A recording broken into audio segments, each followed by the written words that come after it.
I'm sitting on this little park bench here in the Springdale Library parking lot where I first met Dolly about 4 years ago. It was, I think, October 27th, 2014.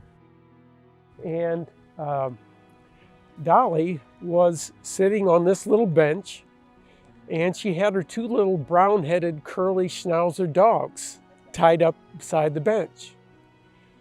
At that time, I'm guessing she was 72 years old, and she had white hair and was sitting here with her dogs. And then all of a sudden, I was sitting in my car, which is directly behind the bench here, and she walked up to the side of my car.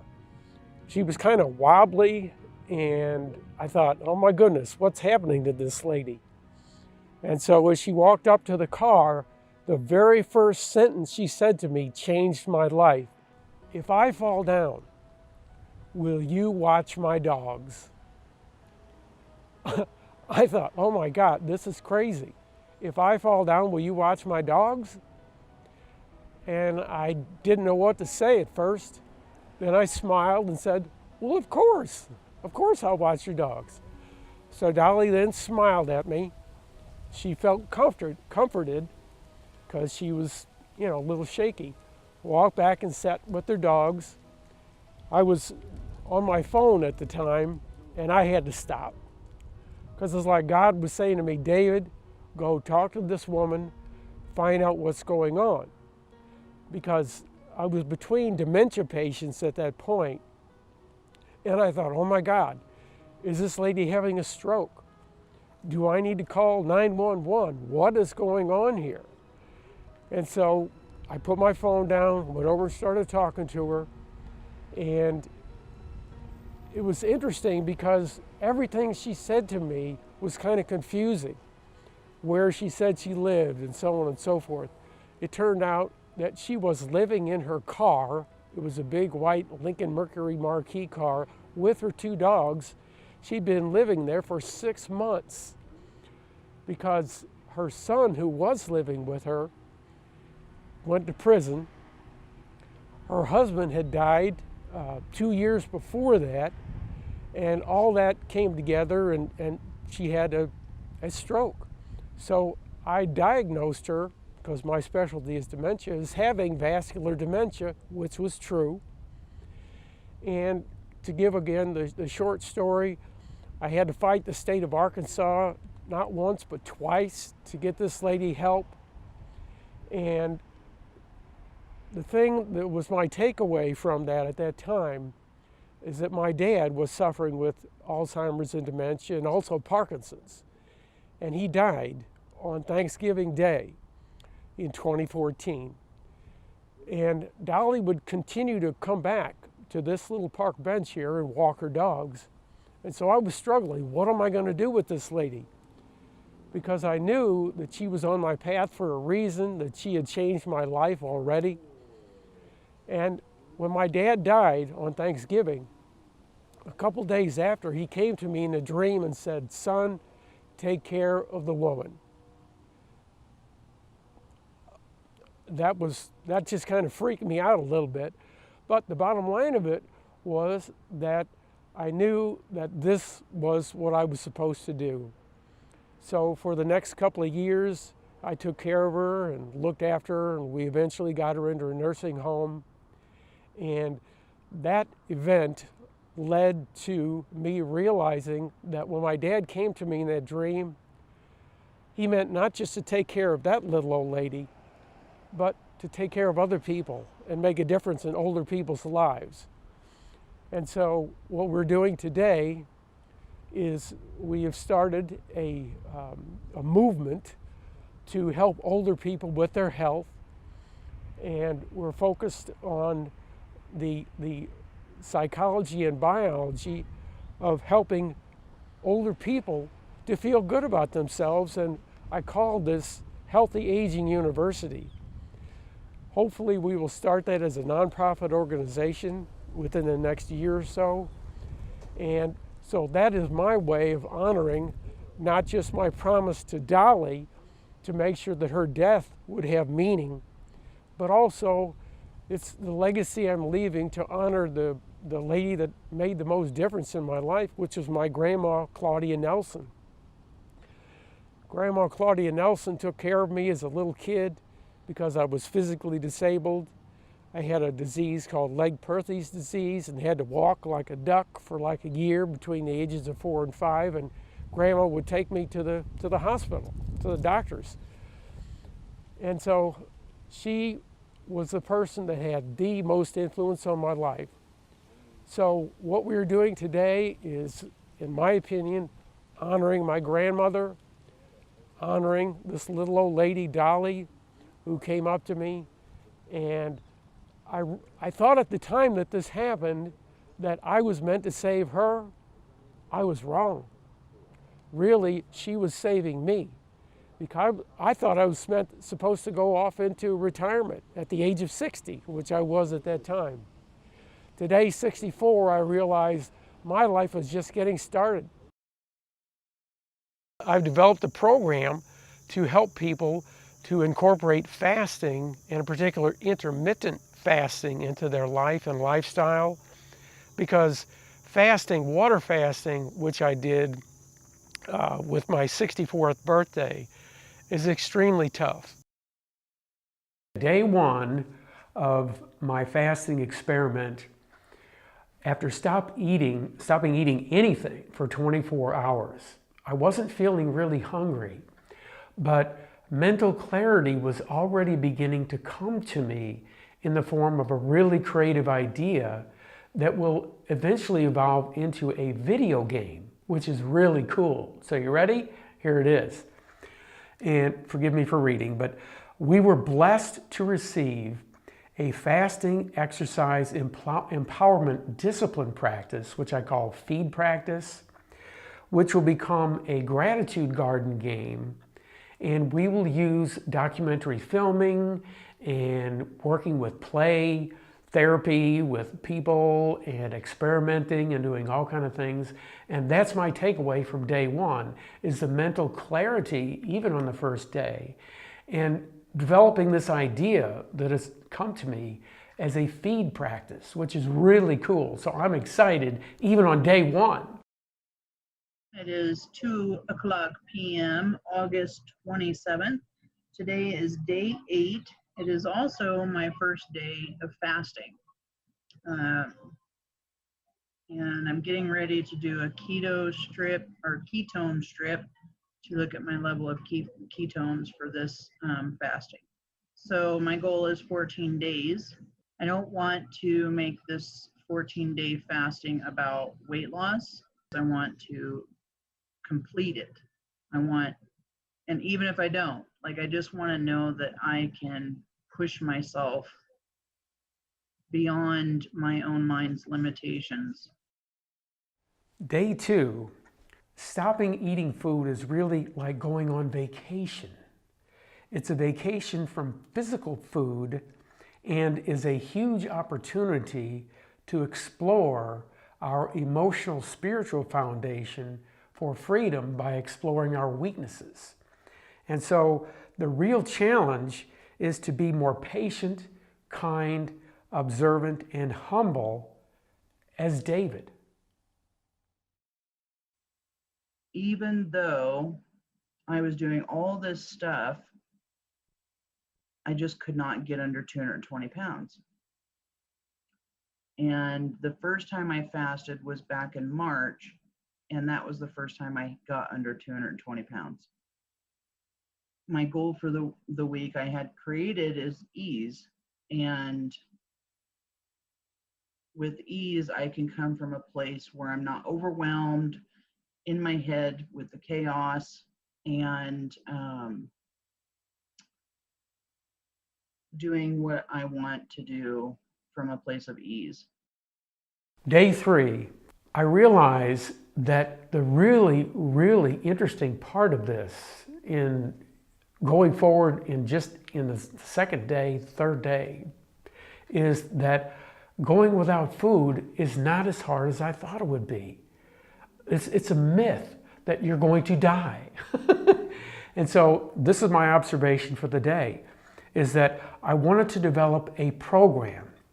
I call it my Healthy Aging Maintenance Program, HAM, H-A-M, to be able to live to the age of 100. And I now know for sure, even in the first couple of days, that what I have done and what David has learned, it's going to make a difference for people as they go forward to live the healthiest possible lifestyle and live their dreams, not their fears. Good morning, Susan Yaki here. Today is my 7th day of fasting. Woohoo! Really excited. So, how did we live, love, laugh yesterday? Yesterday, I spent my day cleaning my house. I meditated, so that was really nice. I definitely lived and loved, which is interesting because at the beginning of this, I said one of the reasons why I'm doing this is because I need to prove to myself that I can do this. We are blessed to be alive, blessed to understand that we were born to be a compassionate warrior. The lesson from understanding that is that by fasting, what we're doing is simplifying our lifestyle. Simplifying our lifestyle down to the essentials of what our true priority is. And my grandma Nelson taught me that 60 plus years ago when she said, true wealth is your health. Guess what? When you simplify by reducing and fasting as a lifestyle, oh my God, the benefits. I am so looking forward to the rest of this. You know, it's just okay to not be perfect. To rest when I need it, when my body says I need it, and be okay with it. That's what lesson that I got from yesterday. Day 4, I had my first bowel movement. That may sound silly, but I thought, oh my God, when is the detox part of this going to start happening? And in day 4, this is what I wrote. It felt funny in my gut, but I asked my body, which I'm very in tune with, what's going on?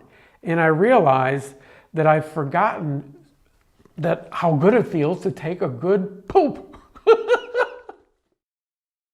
Today is day 30 of the 30-day challenge. Yay! I accomplished David's 30-day program. The lesson that I got from the last 3 days is it's okay to take care of myself. It's okay to take care of my well-being and make it a priority. That's something that I don't always do. But this past couple of years for me has been a process of learning my own self-care needs and taking care of what I need. This is the last day, my 10th day of my fasting, and I will tell you I have more energy than the day that I started. How can that be? Well, it's because this is what I'm going to feast on tomorrow, these blackberry bushes, which are right outside of my little home, okay? So my takeaway message is this. We have to plan daily to have fun, go out and play in the garden, the gratitude garden. And I will tell you, I am so pleased to be alive, awake, and aware, and feel so blessed that God has allowed me to live here in this little area. Faith is the substance of things hoped for and the evidence of things we cannot see. Hope is so important for all of us, all of our lives. We cannot survive without hope. Physically, doctors tell us that patients that lost their desire to live have lost their hope. There's hardly any medicine that can. The same thing is true for a spiritual sickness. When you lose your hope, there is nothing left. And so faith and hope are so tied together. And if we lose our faith, we lose our hope.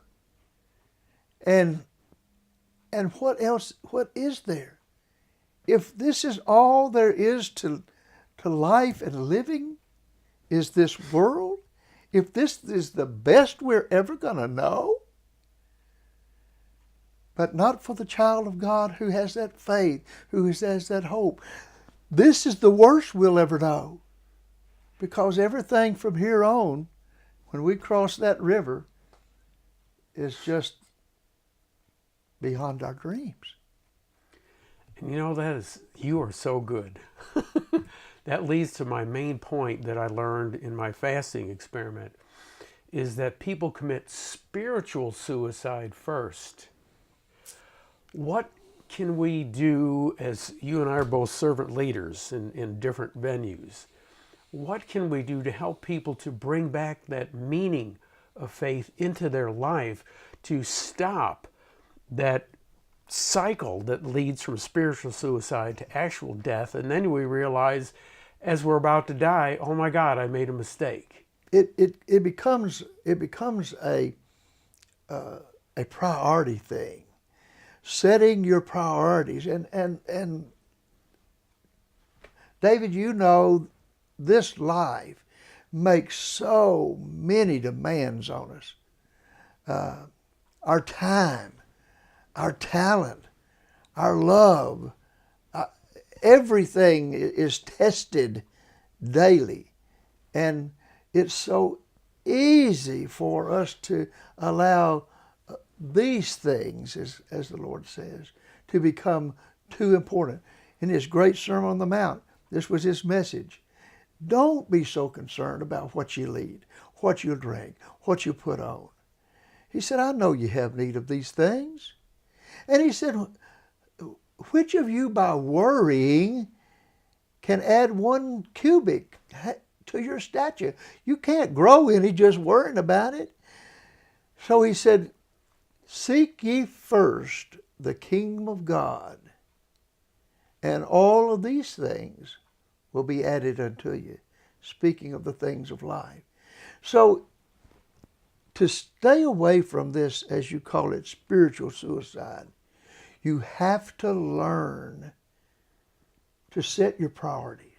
How do we help people to want to maintain their health, to become an example of healthy aging like you and I both are? Because without respecting your body as a temple, as we get older, we have problems. Yeah. And so we lose that faith. How do you maintain it as we get older? That's the most important thing.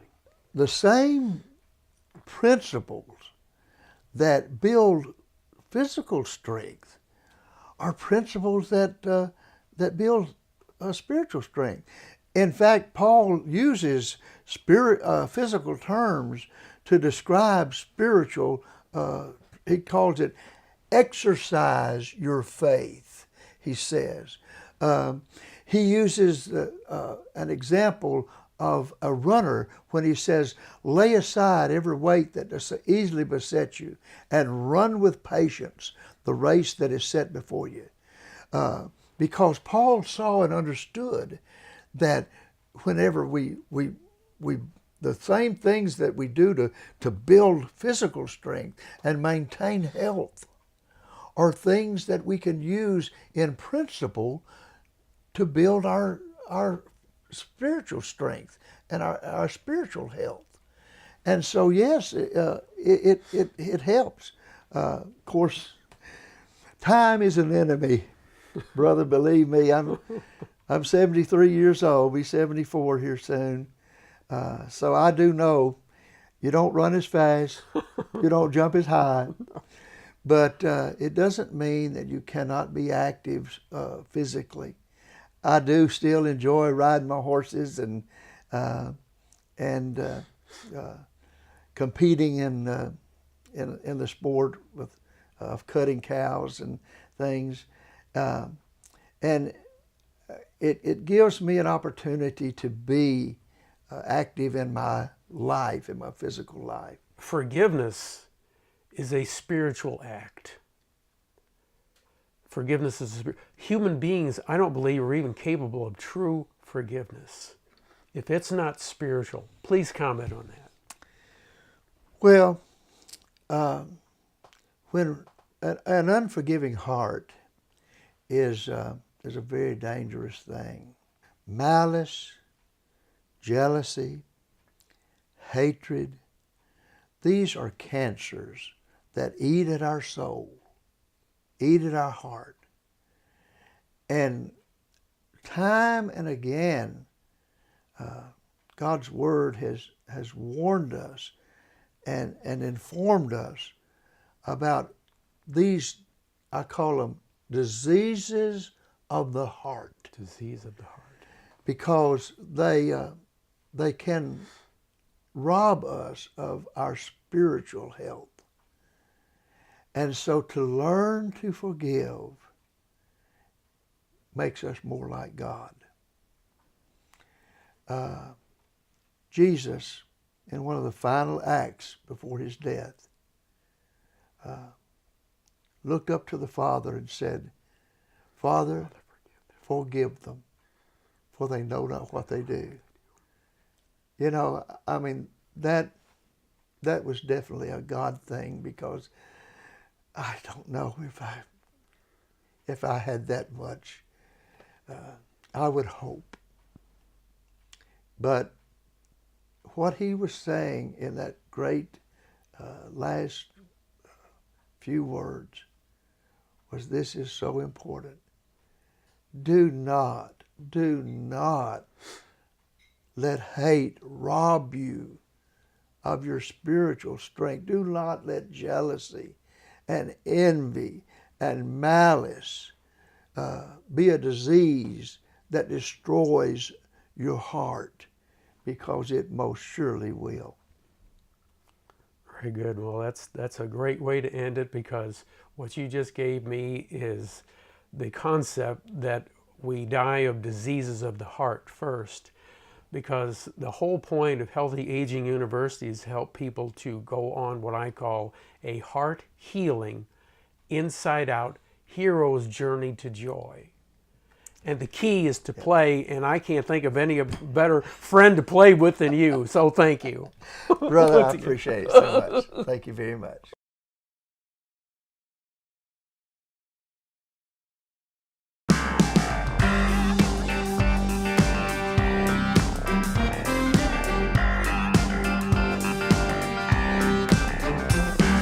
Hello, this is David Nelson, and we're doing our podcast for the Celebrate Aging Roadshow. And with this, I have the absolute pleasure of interviewing Dr. Tammy. She says that she's a hormone queen, and she has a clinic here, and I'll let her introduce herself in a second.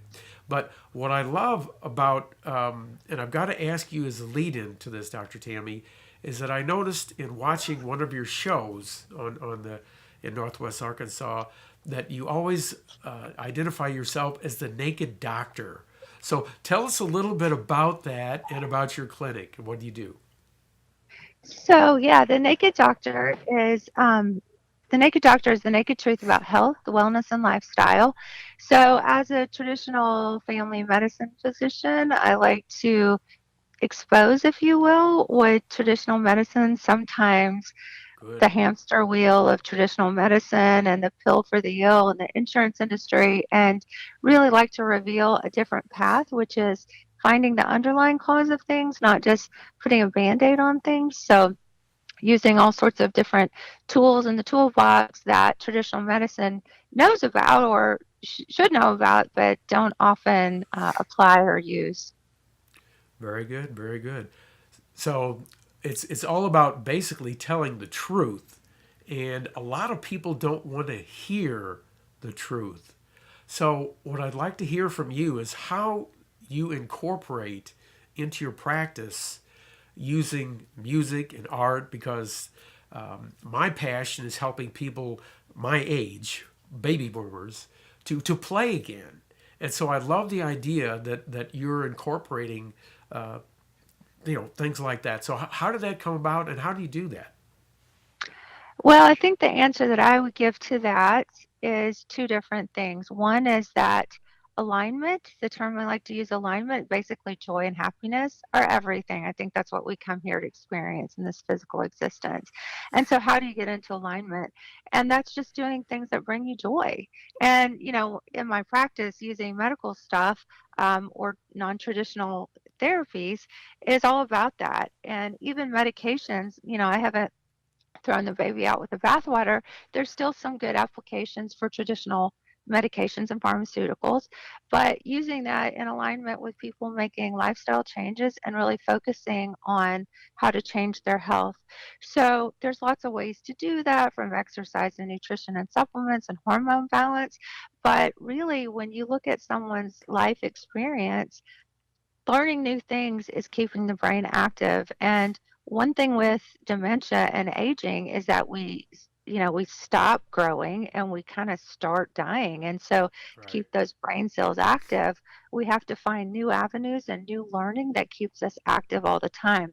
I'm going to read something from Dr. Stuart Brown, psychiatrist and founder of the National Institute for Play. Have you ever heard of that one? No, National Institute for Play.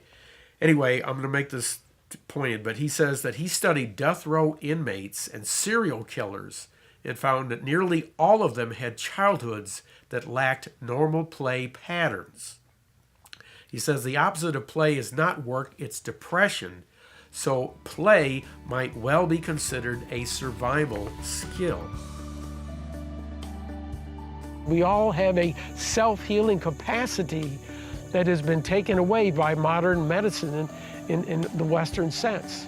So with this, you become a fasting athlete, you improve your quality of life, increase your health span to a minimum of age 85 to be healthy, and by doing it in a way that you share what you learn with other people through this nonprofit activities, you do it in a way that encourages you every single day of your life, because I live grateful for every breath, every heartbeat, because I know that my faith teaches me that in the end, I'm a child of God.